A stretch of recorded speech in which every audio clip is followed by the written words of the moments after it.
According to market mix modeling, audio ads are 3.5 times more effective if they use stats, like 3.5 times. Market mix modelling knows that everything is measurable. Right now, we are tracking your pupil dilation, galvanic skin response, and general levels of arousal, and determining the effectiveness of this ad. Or if you want to get serious about measuring effectiveness, talk to Mutinex. They're the world's leading SaaS provider of market mix modeling. Marketers, think of it as a growth co-pilot. Mutinex, make better decisions.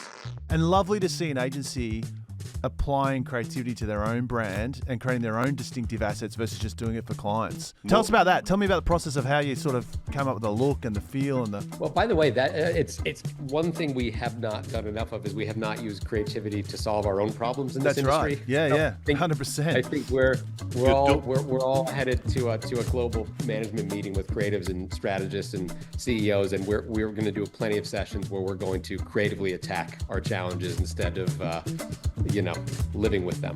We're working on a new strategic methodology that's going to involve bringing creative and business minds upstream with the strategist and taking a step back and not looking at the problem we're being asked to solve, but taking a broader view and having the opportunity as a group to reframe the problem. And I think that that's very exciting for the creatives and for the business folks to be in that conversation. G'day, Adam. Hello. When you started your agency, did you think about calling it Ferrier Cousins Ingram? No, I wanted to call it Ferrier, and Ferrier, but of course you did. But nobody wanted to do that. But you could have had a fantastic acronym like FCI. Yeah, no, we were never going to call it after the founders. It was going to be called Sherlock and Merlin as a piss take on all the agencies that do call themselves after founders. Yeah, and of course Measured Magic being Sherlock and Merlin. That's right. Interesting. Well, of course, one of the most famous agencies in the world is Barton, Durston, Osborne. Never heard of it. BBDO. Yeah. And we're very lucky today to have the global creative chief of BBDO, a network that's always been about creativity and has delivered so much iconic work over the years. And Chris Beresford-Hill, their global chief creative officer, is driving a lot of change in partnership with Nancy Reyes, the global CEO. It's an exciting time at BBDO, and it'll be interesting to talk to Chris today. Be absolutely brilliant what he's got doing there. Chris, welcome to Black T-Shirts, and look at this. You're wearing a black T-shirt. Yes. I'm a listener, and I know this is the first question, and I can't believe so many people participate in your show and don't wear a fucking black T-shirt. It's crazy to me. I last night I took it out of the drawer and I was like, I'm doing black T-shirts. I've got to, and then this morning before I even saw it on the dresser, I was like, I got to wear a black T-shirt. I don't understand how any creative person is not so neurotic that they would 1000% be wearing their best black T-shirt. But yes, of course I'm wearing a black T-shirt. And how often are you wearing a black T-shirt? Is this, that's most days? Obviously. So. Hey, so Chris, we're going to jump straight into it. I'm just going to read you an email I wrote to you on the 10th of March, 2024. So it says, first of all, I sent it by accident. I said, hi, mate, 3 unrelated things. Then I pressed enter and I had to start a new email. And then I wrote, whoops, don't press enter on this or it sends it as a message. 1, the podcast with Tim Ferriss was brilliant. You're exceptional. And I want to talk about that in a sec. 2, want to come on to our podcast, Black T-Shirts. We've had all the big names on there. Droga, Hegarty. I want to big it up a bit. 3, there's a guy called Josh who was from my agency, Thinkabout, in your creative department in Chicago. He's brilliant. Look out for him. Anyway, that was the email. You never replied. No, come on. You didn't reply, man. Oh my God, I'm so bad at LinkedIn. Oh my. Is it the email or? It could have been the rambling fucking email. Oh no, that's horrible. This is a gotcha podcast now. That's right. This is nice guy Chris is actually an asshole.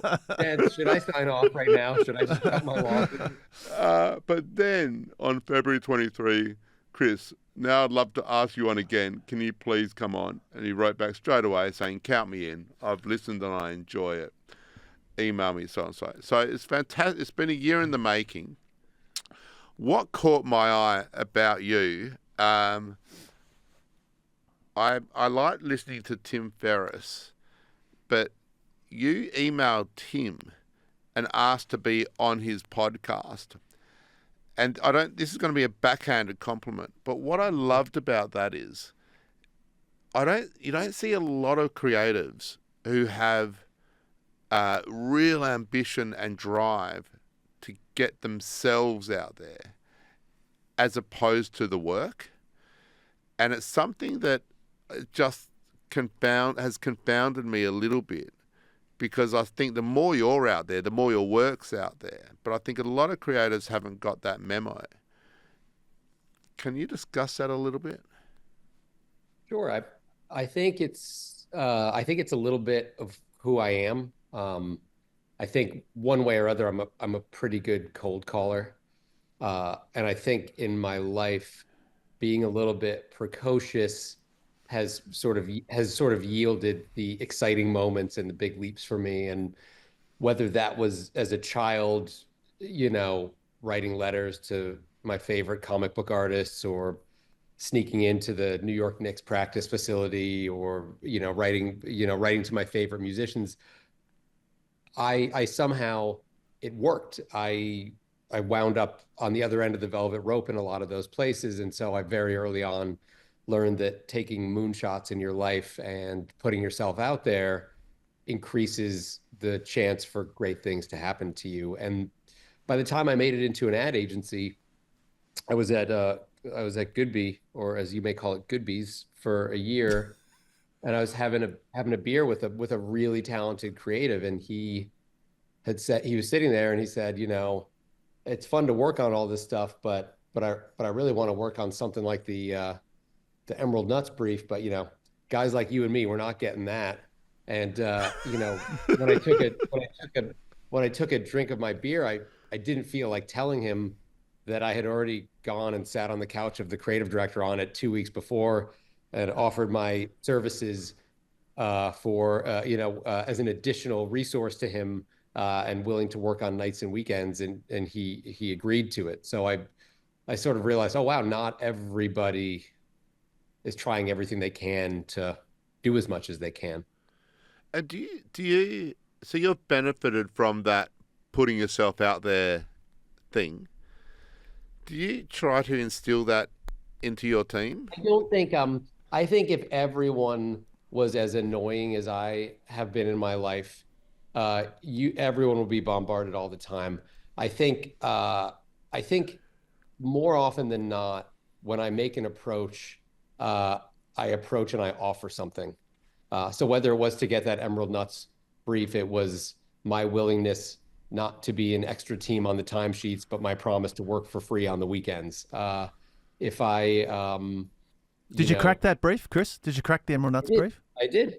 I Well got done. my first Super Bowl spot out of it, so Wow. it was Great. it was a great thing for me. But I find these days the best way to approach anyone is not to just ask for things, but to offer things. And so I have sort of restricted my ambitions to, if I wanted to reach out to someone I admire today, I would offer my creative services as a way to get in the door, because I do think you have to ask for a lot of things if you want to get them, but I think bringing gifts is the best way to show up. So, Chris, I have an issue with. I have lots of issues with our industry, and one of the things I have an issue with is the brief and the creative brief, because I think that I've heard that on the show. Yeah, and it infantizes creatives a little bit, where they wait like little baby chickens to be fed from the mother chicken with the brief going into the mouth, and oh, okay, here it is. and what you're doing is you're not waiting for the brief in all of these moments in your life, in all of these big creative moments. You're making them happen. So why? And I fucking love it. So why? And if I was you, I would be saying to my team, fucking don't wait for it. Just go and destroy. Well, you know what? Here's how that energy manifests is I believe that being a successful creative has 20% of it is how good your ideas are, and 80% of it is how clever and tenacious and relentless and all the other things you are about getting that idea through the gauntlet and out into the world. So I think the most talented person in the world would stand almost no chance at selling a brilliant idea these days. And the only creatives that tend to have good work that shows up are being precocious and gaming and figuring out, and plotting and scheming, because that's what it takes. You can't just put the best idea on the table anymore and expect that this system or this process will not beat it up. Or the natural order of things is for nothing to happen, or certainly nothing good to happen. So that's the thing. That's the thing I talk to everyone about, is using your creative brain, not just for the idea, but creatively solving every problem along the way until you finally get that fucker out in the world. Yeah, and as you said, and in many ways, that's the hard bit, right? Getting it through these big corporations, keeping it intact, not letting it be watered down, not letting it be, fucked up along the way. I mean, that does become, in many ways, the challenge here, right? I think it is I think the two challenges our industry face creatively are, I think we present too many ideas, and too many good ideas are tossed away. I think the wastage inside the agency happens in creative development. I think that's something we've got to solve. And then the other thing is we've got to work on answering the eternal question of why the fuck is it so hard to get a great idea out the door? And why do you think it's so hard? What's your theory on that? Too many people involved. Yep. Probably. And I think, and I think actually I want to be forgiving to clients in the equation. I often share this example that any creative listening to this will know. You've been in a room and you've presented, 30 pages of creative, and you put your heart and your soul into it, and you felt very good about the shot. And then the client says, gang, I don't know what to tell you, but we are, we are not on the mark here. We've got a ways to go. And every creative in this moment, their heart, falls through their body. And sometimes 5 minutes later, someone changes a consonant and adds a comma to the step-up line, and the clients go, that's what I'm talking about. Now you've hit it, and you go, what? You weren't talking 30 pages. I think we speak quite different, more different a language than we admit, with a creative person who sees all the ways the idea can work and adapt and morph and do all the things. And then the marketer, I don't think we talk about work the same way. I don't think we talk about ideas the same way. I think there's probably a language barrier that we're about 100 years late to solving between marketers and agencies. That I swear, that's my new theory that could make things quite a bit easier too. And so how do you try and tackle that? How do you try and break that language barrier down? Practice. I do think so far, I think there's many different client archetypes, and there are clients that want you to show up, and they won't entertain an idea unless you're passionate about it. There are other clients that want you to be highly intellectual and dispassionate. They're afraid of your passion because your impassioned employees you might be trying to get one over.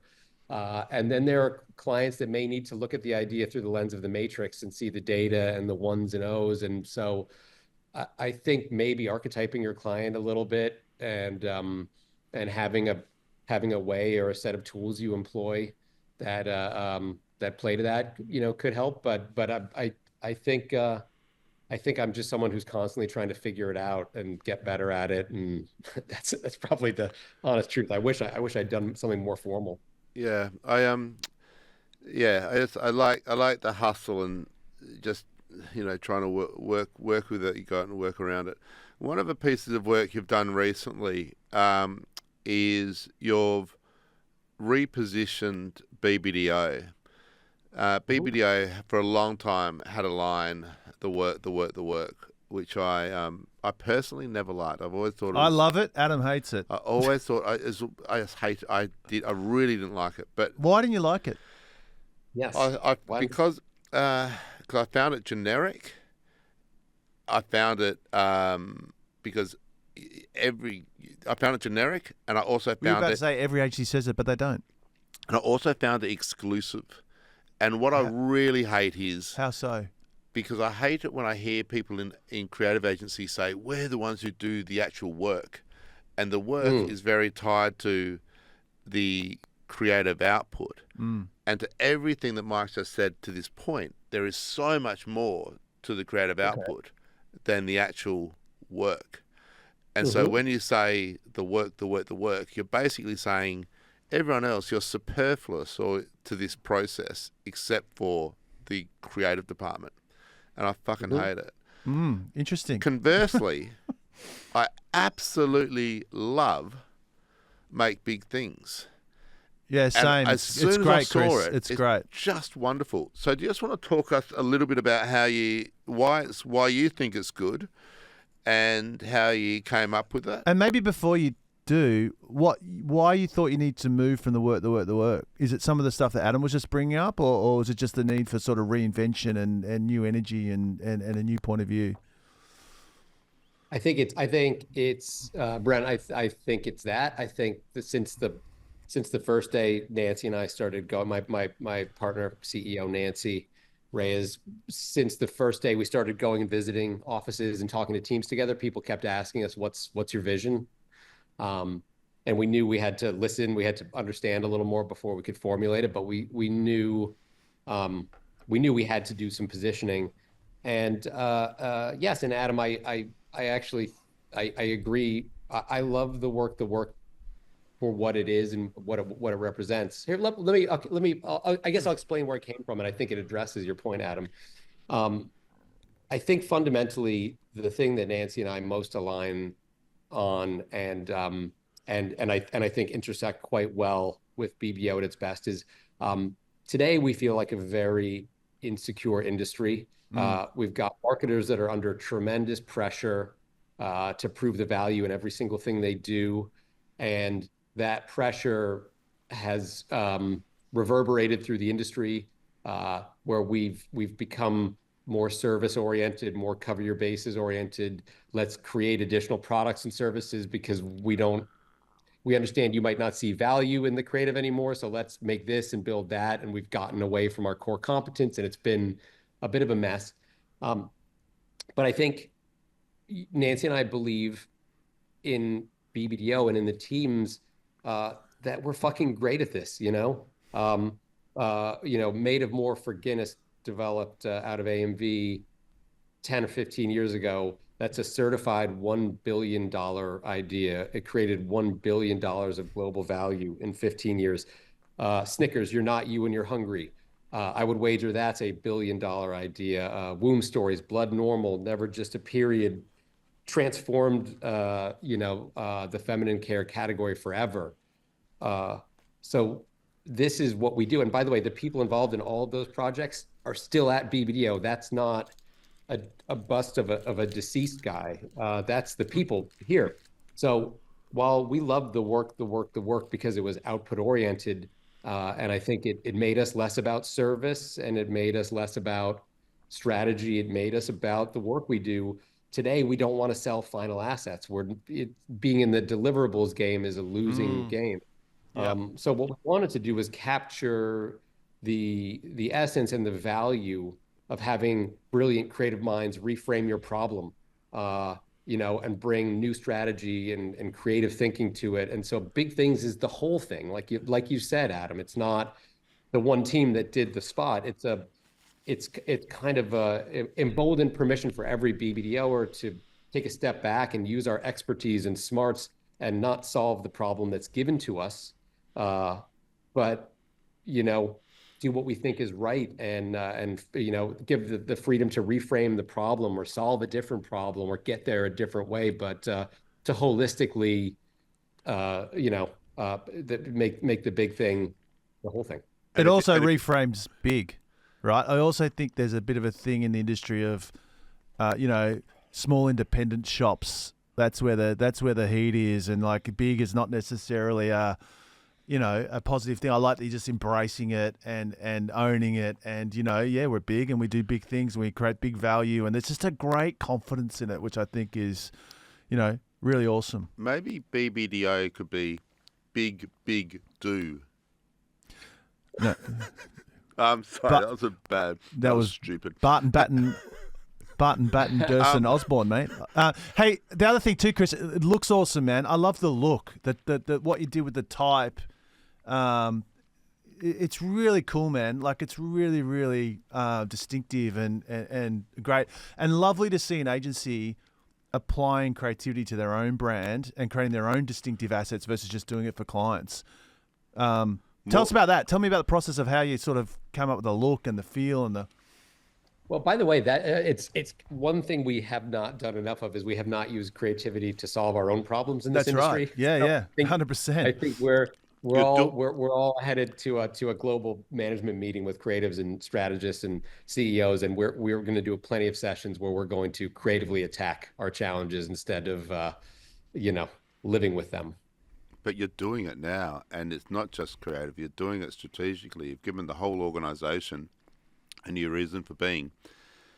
And it's one that, as you said with your examples, BBDO can live up to. So I'm going to choose BBDO because they're good at, making big, at doing big. And you mentioned Nancy a lot in that conversation. So that partnership, all the great agencies have got that fantastic partnership between the business person and the creative person, to use sort of old-fashioned labels. But tell me about that. How important is that? How do you guys work together? And when that's working, what is it about that CEO and Chief Creative Officer relationship that has to be in place? I wouldn't have done this without her. I love BBDO, but this was Nancy plus BBDO to me was happy to make that the culmination of my whole career's work. She is someone that I've worked with. This is my third time working with her. So we worked together at Goodby. Yep. And I was an anonymous copywriter, and everyone there knew she was the best account person, even though she's like almost my same age. She was the one. So she's always been great at the craft. She was always, very good at, unpacking the work for the client and keeping work sold, and just earned a lot of respect and a lot of trust in a really high stakes creative environment.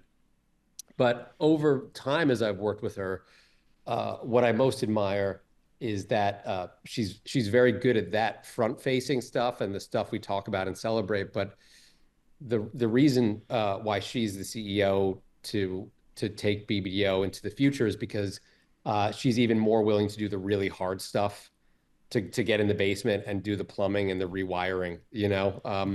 I think there's many dynamic, talented leaders out there that can make a big impact, but the bottom can still fall out. I think Nancy puts herself in the tough spot and makes the really hard choices and executes them, and stands by her word and just does the tough stuff. And I think that's stuff that you don't talk about in the hallways, and you probably can't even talk about with the whole agency, because a lot of those things are pretty private. But the truth is, the reason why BBDO is going to have a great next decade is because of a lot of hard things she's done that aren't as fun and dramatic as like selling a giant campaign to the CEO. So that's, I guess, the crux of it then is that I just fucking respect the hell out of her. And the only other partner I've had was my creative partner, Dan Lucy, from that I worked with at BBDO. And for the same reason, I just admire his talent, and I admire him as a person. He's just an incredible person. What's Dan doing now? Dan is the co-CEO and CCO of Havas in New York. Okay, cool. He's done all right for himself as well. He's done very well. But here, let me talk. We'll talk about how we did the positioning. So, okay. So anyway, so we knew we had to capture the story, and we brought on an incredible CSO at BBDO New York named Emily Portnoy, and we had her do a lot of having a lot of conversations in the creative community, the strategy community. I was talking in the creative community. Nancy was talking to CEOs, and we were gathering a lot. And really, the credit goes to Emily, where she, at one point, she said, "I think there's something really cool about actually drilling this down to one word." And then she just turned her screen, and it just said "big," and we just said, "Oh, that's kind of good." We could feel there was a nice tension there. I think we all thought it was about the dreams and the ambitions, but I think, obviously you think about it for 2 seconds and you realize there's also the scale and the sometimes the pessimism around the scale. So we knew there was something good there. So that was cracked by her. And then we just kept working it until we landed Do Big Things. And then we have an incredible lead designer, head of design for our Los Angeles office named Tatu. And we gave him and Matt Miller, who's the CCO of the West Coast, a call, and they loved the idea. And I swear, 48 hours, one deck comes back from Tatu and Matt, and it's that. Wow. When a great designer just nails it. He didn't do the obnoxious preamble. He didn't explain what he did with the vectoring of the letters. He just sent it PDF, and he knew it was the shit.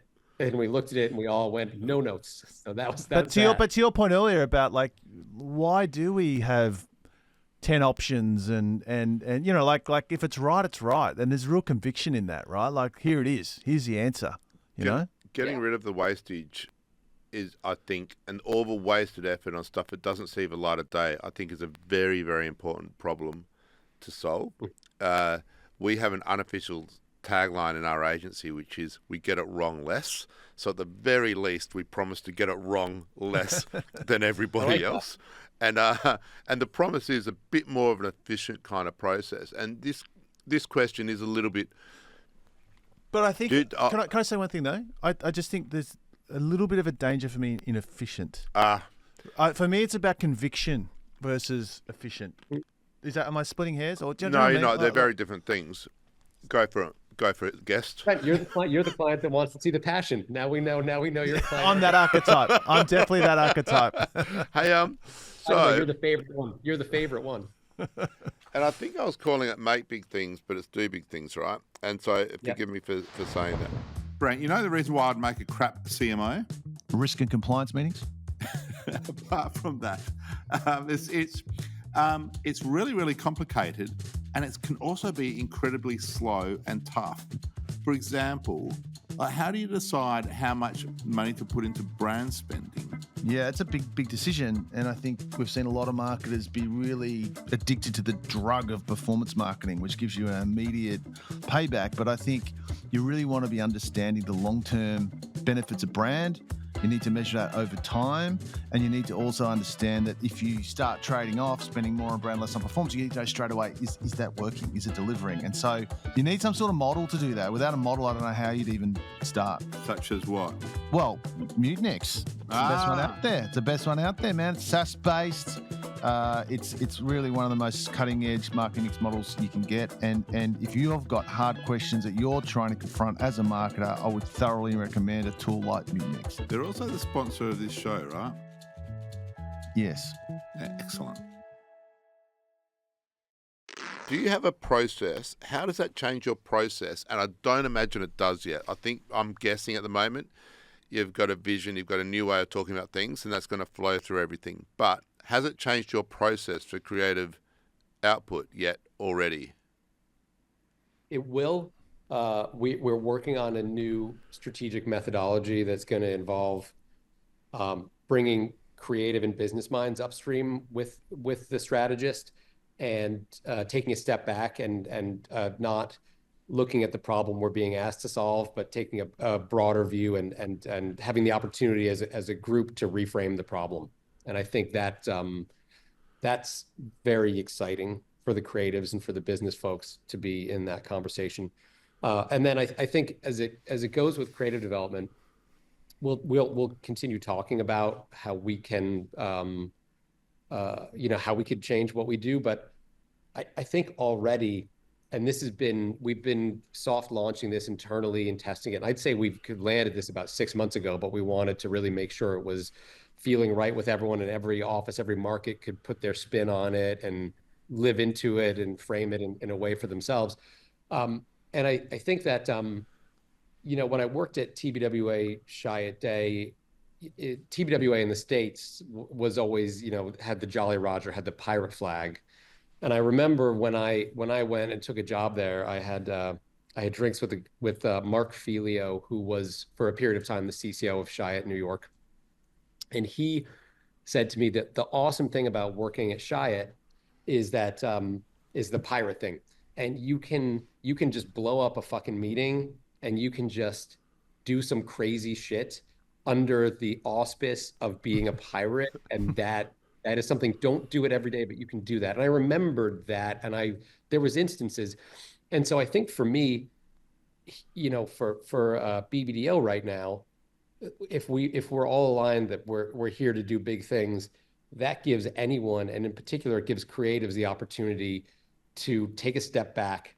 And if you need to do an idea that addresses the taboos that the client don't want to reference, it gives you the permission to do the rightest thing, the biggest thing, the boldest thing, and not worry about the tick boxes. And a couple times in the last year, we've had our back against the wall where we've been not our best selves, where we've been trying to get most things right instead of be brilliant. And we've taken the big swing where we've taken a step back and we've thrown out the brief and we've just said, what's the right thing to do given everything we know, and throw everything else out. And every time, and it's happened about 3 or 4 times in kind of big existential moments.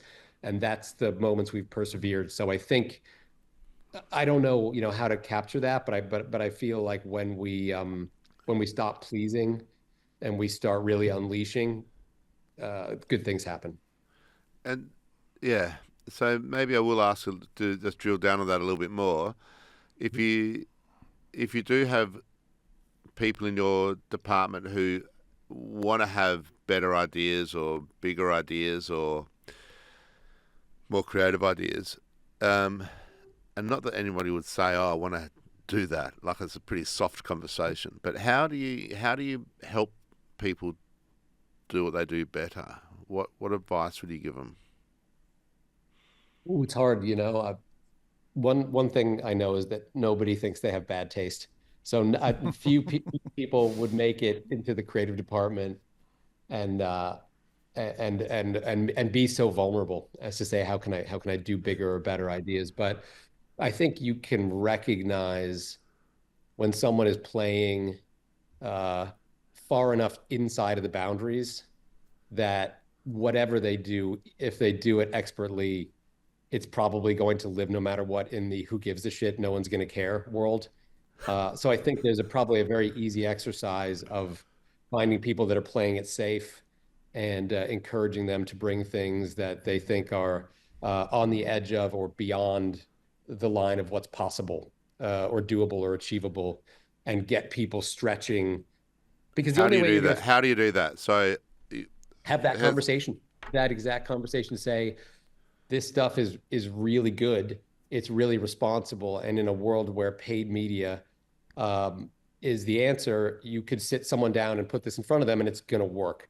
What I'd ask you to do is challenge yourself. What if nobody was going to pay attention? What if the one job was to do something someone was going to actively share because it was audacious, because it was profound, because it was bold, because it was arresting? So I think it's probably as simple as that, or that's about as far as I would go. It's a good start. It is interesting when you take the paid media away, suddenly you get a more original, brave, challenging idea, right? Like it is a great way to push people, I think. And certainly, as a client who's lucky enough to have big budgets, I do think it can sort of sometimes I think it can sort of lead to less creative thinking. I worked in New Zealand where you don't have budgets and you just have to be creative to get noticed. So how do you think about it? You work with so many massive clients at BBDO who do have the big budgets. Like, so how do you get them to think that way? How do you get them to sort of go, this isn't about throwing lots of money behind this thing. We've got to be more creative than that. How do you think about that? Good question. Well, I think for me in my role, I now have the privilege and the luxury of being the person that knows just enough that I can come in and say the idiotic thing, which is, hey, but isn't this a little boring? To not be in the day-to-day of everything. If I'm just tactful enough, I think I can ask the naive questions of if things have become functional, rational, prototypical.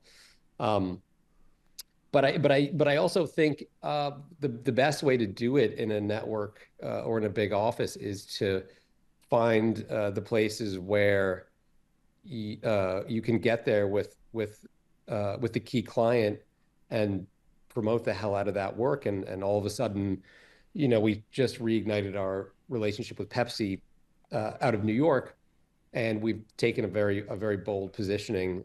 Historically, Pepsi has always said Pepsi loves food, food loves Pepsi, Pepsi and food go together. We found a bit of food science that says the citric acid and the caramel overtone in Pepsi actually cut through grease and generate more flavor than other colas or obviously water. And so we brought Pepsi a point of view that food deserves Pepsi, and because we believe it so righteously, we will act with impunity. And that has given us a campaign where we will kind of, by any means we find necessary, find a way to get a Pepsi in front of someone who's got the food that pairs well with it. And we found a number of clients have seen that in the States and have asked about it. And we've talked about, what that relationship was like and how Pepsi absolutely needs to break through. And they've got a familiar space in Pepsi plus food, but we needed to do it differently, and we needed to do it in a way that had attitude, because that's right for Pepsi.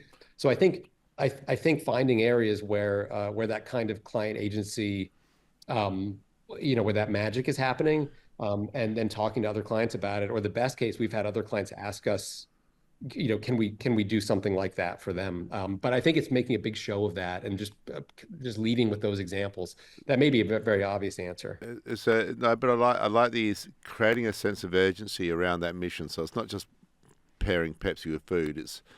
It's having the urgency in that idea of you have to have Pepsi if you're going to have that food. It's our God-given duty to make sure you've got a Pepsi with that. You have the strategy for it. I know you like a good strategy. Is if you're not having Pepsi with your food, you are leaving taste on the table. So that's the underlying strategy, which gives us the righteousness and the freedom to act with impunity. Lovely. That's fantastic. We're going to talk about another piece of your body of work. I'm just going to say this really quickly. Do big things. You only need. I like what you said before about. I thought you were going to talk about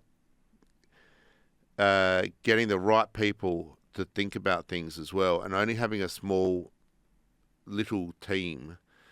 And I'm just wondering if so I like having a little team who does big things, and that whole kind of concept of you don't need many people to do big. You just keep it tight and keep it small. And I wonder if that's a challenge for networked agencies in particular, of how do you kick people out of a room who shouldn't be there? But that's just what did Coco Chanel say? Take one look at her and then remove one thing. That's how you improve your fit. So you can do that in your meetings. Yeah. Take one person out. You're out.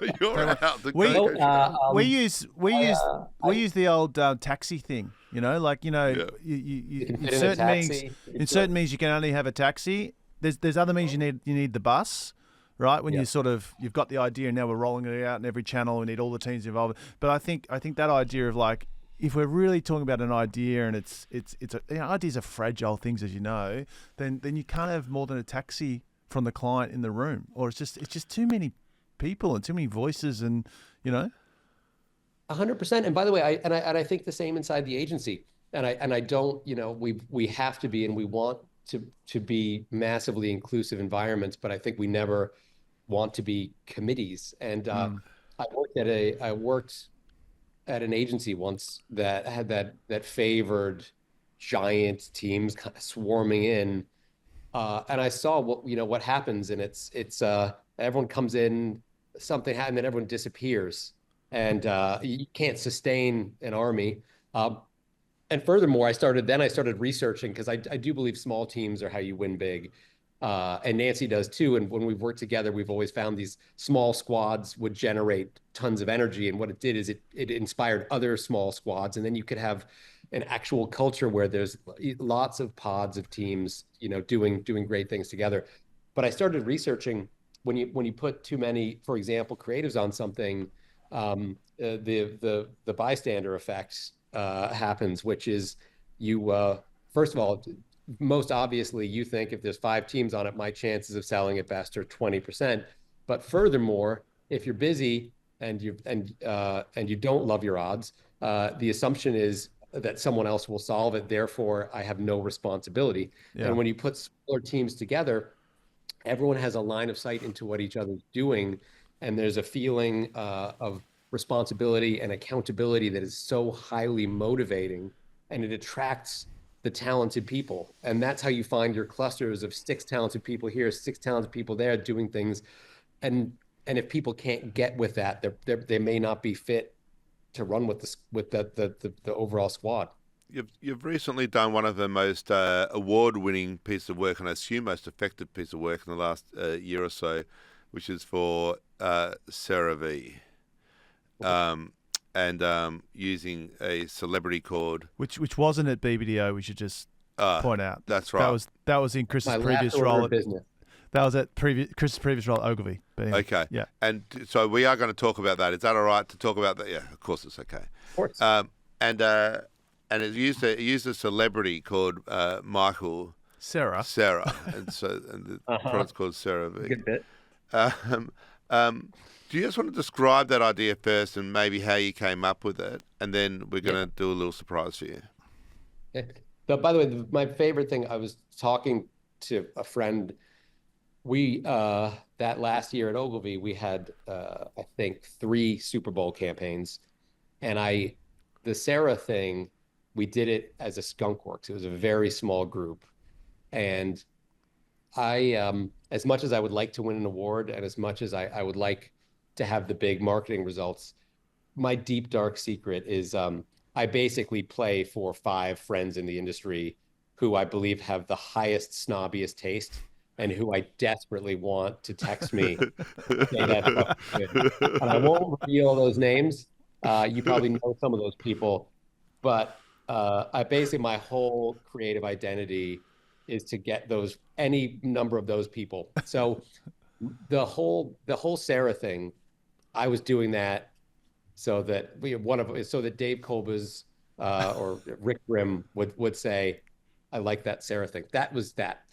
And I remember going in. And they did. Beyonce. You got it. Kolbas did. He said he liked it. No, Kolbas didn't say shit about it, but Brim liked it. So listen, you really got it. You have to have really snobby friends. That's why you need 5. That's why you need 5. You'll get one of them. You'll get one of them at least, right? Yeah.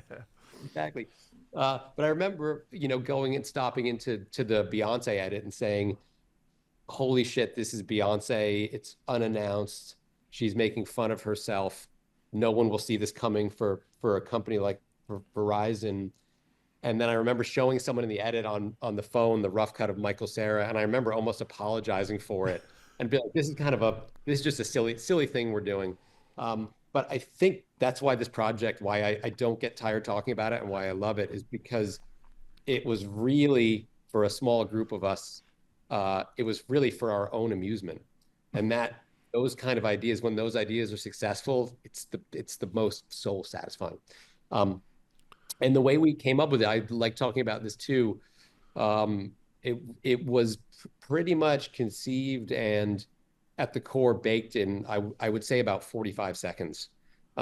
We were having a conversation in a hallway on a Saturday, the day before the tissue session, and one creative team on the whole Super Bowl assignment. That was the way I had chosen to do it, and they're incredibly funny, bright, charming creative directors that are thriving at Ogilvy, named Alex and Abby.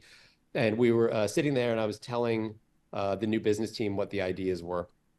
And a woman by the name of Charlie Townsell, who heads up social and influence at Ogilvy, was there as well. And we had a couple funny ideas. I think one of them was going to be Harrison Ford turned into an overnight influencer because he discovered the incredible properties of CeraVe and That is all funny. that stuff. Yeah. Grumpy Harrison as an influencer is funny. Yeah, yeah. He got a ring light and all that stuff. But anyway, and then Charlie said, my social team found a joke on Reddit about Michael Cera. Maybe Michael Cera should do a partnership with CeraVe, and Alex and Avi had brought me in the first round an idea that was like a brand collab, and I think because I love them and they're supremely talented, I think we have a shorthand, and so I said the collab idea. I think that's stupid. Let's not do that. And so we're standing in the hallway, and Charlie said, I like something with this Cera thing. And so we just stood there and said, okay, fuck, well, the collab is boring. So what if he makes his own Super Bowl ad and he just goes completely unhinged and claims that he invented CeraVe, and then we do like a whole internet prank, and it ends and culminates in him doing a gun-to-head celebrity apology video at the end of the Super Bowl night. And we put it together, and we wrote the script that was probably about 60-70% of exactly what we shot that night, and that's the one. So got very lucky, but it's important to also tell her it's that these ideas take you talk for hours and hours, and you do it for hours and hours to wait or to get into a rhythm or a flow state where you can have that 45 seconds and then it's done. Yeah. Yeah. So you like it, right? You thought it was a good ad. I think it could have been funnier, but it was good. But I'm happy. I'm happy with how it turned out. But I still see all the battles lost and any little missed opportunities. So I won't go so far to say as I think it's a good ad, but I like it a lot. So we've put that ad to the pub test. So we've shown that ad to a few people in a pub in Australia. Let's have a listen and see what they think. The pub test is brought to you by Dealy, the insights platform where ideas go to grow. I remember seeing the original one when it first came out. Let my cream hydrate you is quite a quotable line. I think it's great. I think it's funny. I think it's been done really well. I did like it. It was odd enough that it caught my attention and made me think of CeraVe. It's cheeky, playful, and just and it takes a brand which is typically quite bland and boring, like it's something you pick up in the pharmacy, into something that's playful and cheeky and completely reinvents the tone in which a skincare brand can speak to audiences. Do you believe he started CeraVe? No, I don't think anyone else does either. I did not believe that he started CeraVe. You can kind of get from the get-go that this is all a lie or this is all made up. Do I believe he started CeraVe? Of course not. Does using celebrities in ads make you more likely to buy the product? No, for me, but familiarity always makes people buy more. No, it doesn't at all. I think that it's been so overdone and so badly done for so long now that I kind of do not think twice about whether or not a celebrity is in an ad. This doesn't feel like a cash grab, though. This feels like, Michael Cera is known for his comedy. It was in his kind of tone of voice, for lack of a better word. But yeah, I really think it does pass the pub test. Yep, no question. Does it pass the pub test? Yeah, it does actually pass the pub test. What are your thoughts? I don't think they were drunk enough. No, that was lovely. No, I think they all got it. I think everyone got the joke. That was a really good pub test. It was a very good one. That's one of the best pub tests. Yeah. I was hoping for that funny verbatim where someone would tell me what an idiot we all were for doing that idea. Yeah, no, it's pretty. The simplicity of the idea. And I've mentioned this on the podcast a few times, but there's a very well lauded creative here who does pretty simple advertising, and he says it's not that other agencies can't do what I do, they just can't bring themselves to do what I do. And there's a little bit of using Michael Cera to do a pun and a play on his name for the product that I think some creators will go, no, that's too obvious or that's too silly. Yeah. But by the same token, we're in on the joke. I think that's the other thing too. Yeah. I like the way it's, we're all in on that joke, right?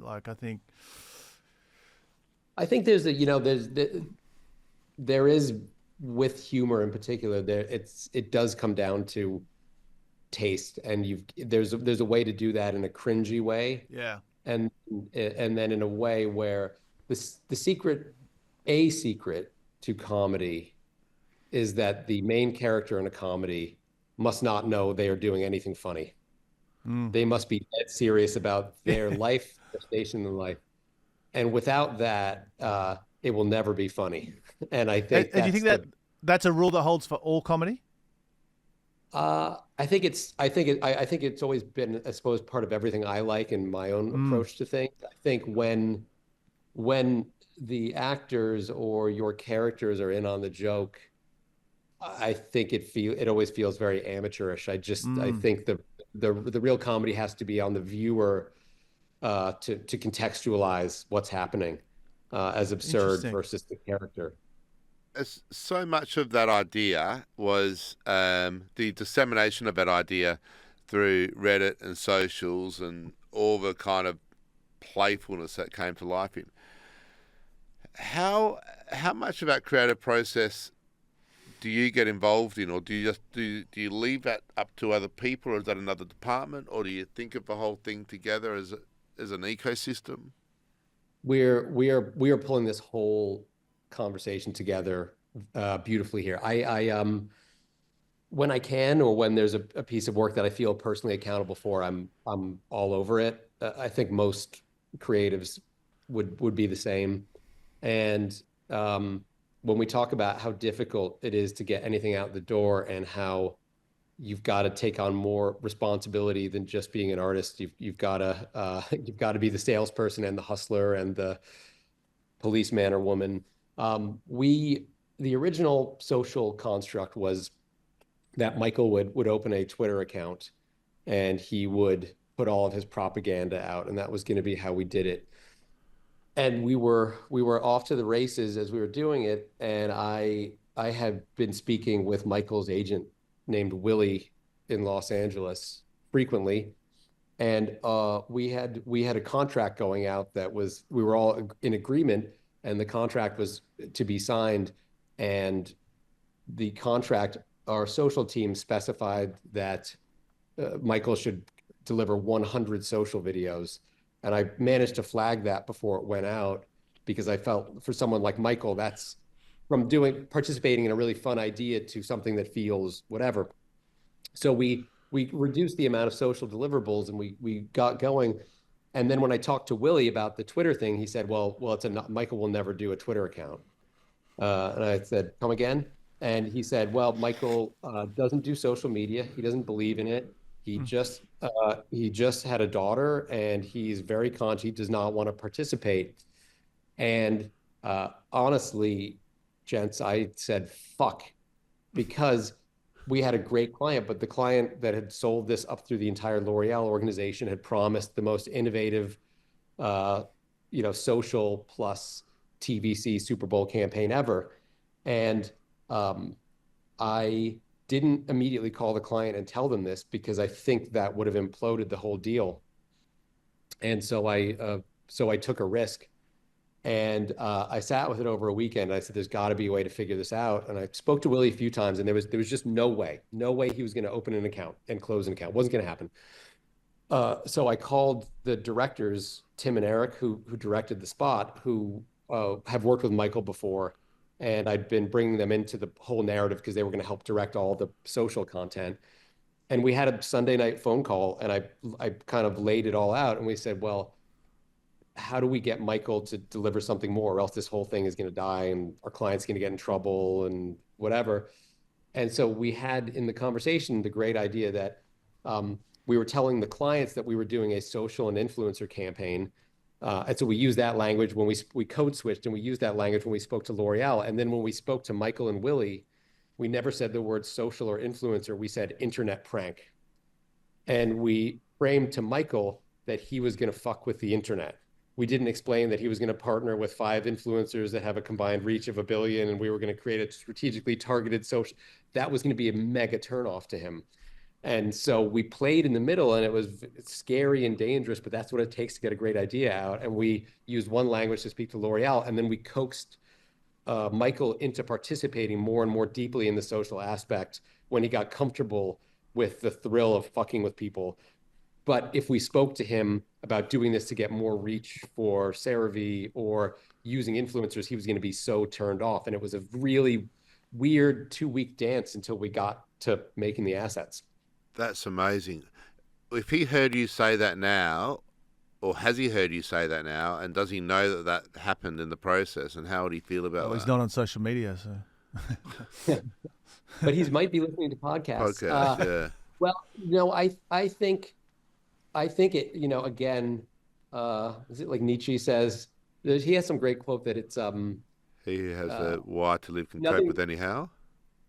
no, it's, nothing matters more supremely than what a thing is called at times, and I think everyone wanted the same things. I think the clients were after digital impressions and influencers, and Michael was after a cultural prank.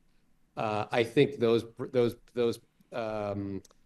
lanes have merged to everyone's happiness and satisfaction. And Michael knows it was a social and influencer award-winning campaign per Willie, and he loved it, and he wants to play again. But I think he wouldn't have been comfortable with it in marketing speak. But it's a great example of knowing who you're selling to or trying to influence, and serving it up in a way that's right for that. Because I think often we're just very bloody minded with this is the idea, and this is how it works. And I think part of the skill of getting ideas through complex corporations with talent, with different moving parts that all have a different agenda. You just got to understand how to influence all parts of that sort of complex system to get the work through. If you just, you know what I mean, you can't be too bloody minded with it. You got to be quite flexible, quite intellectually flexible. You know what I mean, to get it through. But knowing that I'm still protecting the idea, I'm just thinking about how I influence at different times. 100%. Right, you're so right. Great creative people who are stubborn in 2025 will get torched. They will get annihilated. There's no there's no more leeway for that. I've been talking to some of our creative leads about really the ultimate goal, if you're trying to sell something incredible, is to go into an important meeting with mastery of it. And when I say mastery of the idea, I mean, as the senior most creative leader, to listen to the conversation and to be able to hold and manipulate the idea in real time, understanding where it can flex, where it should be rigid. And that to me is the magic trick now, is can you hold it in your hands in a room, and can you, it's like being in the Matrix. No, that's brilliant, because Wonderful. And then you end, and then you've got. It's so brilliant, because I always think the worst way to present creative is to read a script. It's always so much more compelling when a creative can just riff it and just explain it and just talk about it, and just that is so much more compelling for a client than we open on a and it's just a script is the worst way, I think, sometimes to present an idea, right? Like, so that I love that idea of you need to be able to sort of flex to the meeting. You got to flex to the comments you're getting, the concerns you're like that. I think that's brilliant advice, because I think often the presentation of the creative is the least creative act. Do you know what I mean? Do you know what I mean? Sure. Yeah. Sure. Yeah, it's boring as hell. I also found, and again, not everything for every marketer, but many of us that watch Mad Men, we would see Don Draper, perform a beautiful oration before taking the little tarp off of his print ad or slideshow. I've discovered also it's best to unveil nothing and explain everything up front. So when you're going through the work, clients are confirming what they are expecting. I don't believe too many clients want to sit on the edge of their seat as they see their campaign as they go through it. I think you want to say, this is going to happen, this is going to happen, and this is going to be the joke. Now, let me take you through the script. And what happens then is you've spoiled the joke up front. I'm not trying to do like a big ta-da. Now I'm going to show you how it works. But I think some of these things, but again, death is the stack divider and then script one and then open on. Yeah. Oh man, it's painful. It's really painful to sit through. But it's good for the industry that you're talking like this in the position you're in. It desperately needs it, because what we're saying is not. It happens today everywhere, and so it's great. It bodes well for the industry. Yeah, I love that idea. That like have the mastery of the idea and the creative to present it like that. I still reckon creatives get trained in executions, not in ideas, and I still think they think. It's true, and I think most agencies don't know the difference between idea and execution. That's a whole nother. And I think it's harder. You should do an episode on that. Right? And even Chris holding his fucking hands like this. Like, what the fuck was he doing? You know, like, what is that? You know, it's magic. It's magic. If you're looking for insights, don't do a pub test. Go to Ideally. I thought we didn't believe in research. We don't believe in bad research. We don't believe in research. It takes forever. It's loads and loads of PowerPoint charts. Well, because the speed of culture moves in hours, not weeks. Yeah, so you need research to be fast. You need to be fluid. You need to be co-created. You need everybody to be able to get in on it and get the responses straight away. 100%. And with Ideally, they turn it around overnight with their fantastic digital platform. You know what I really hate about research? What's that? I hate the fact that it takes forever. It's really expensive and clunky. And then it relies on some poor young sod to be speaking the bleeding obvious from the research really enthusiastically. Everyone gets bored and the insight gets lost. I hate the stale sandwiches. You're talking about the focus group. Yeah. Ideally is an insights platform that lets you create with confidence. You can test ideas and innovations overnight and affordably. Visit goideally.com to find out how Ideally can unlock insights for your business. Now, we could talk to you all day, Chris, but you know, meetings. You have to do. Well, you the beginning of the day for you. I'm done. Listen, I can pour a drink. I could do. You're done, man. Want to go to Paris link? Or do you have a 10 a.m.? What's going on?